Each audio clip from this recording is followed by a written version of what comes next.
In the frustration if you're facing an aggressive cancer and you know there are drugs out there, new drugs or a new device that could help you, but how are you going to get it in Lubbock, Texas?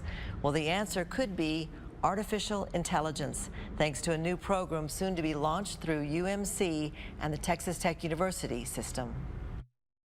It's a way of looking at large amounts of data and putting it in an organized fashion. You may know Dr. John Griswold as a burn surgeon. He is also the executive director for the Clinical Research Institute at the Texas Tech Health Sciences Center. And that's why he is in charge of implementing a new program that could bring many patients an answer to prayer. This particular program helps us look through all of the patients that we have and find patients that might benefit from some of the cutting-edge programs and clinical trials we have, cutting-edge drugs that they might need for their cancer or their heart failure. Ordinarily, looking for the right patient who could benefit using a new device or a new drug means searching through paperwork, checking area clinics, and talking to healthcare providers. It's a very tedious process, and we know we're missing people who could benefit so much from many of these programs. But now, Texas Tech is teaming up with a program called Deep 6 AI.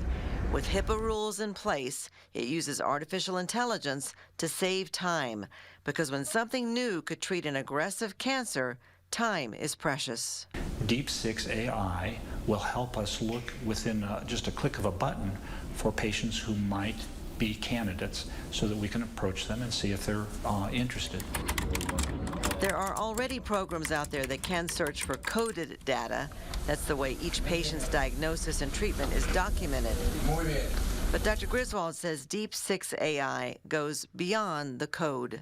So it searches the coded data and the written word data that the healthcare providers are providing and pulls that all together so we know that we're not missing a patient that might benefit. And that, he says, will be a huge benefit to patients and families throughout the Texas Tech system.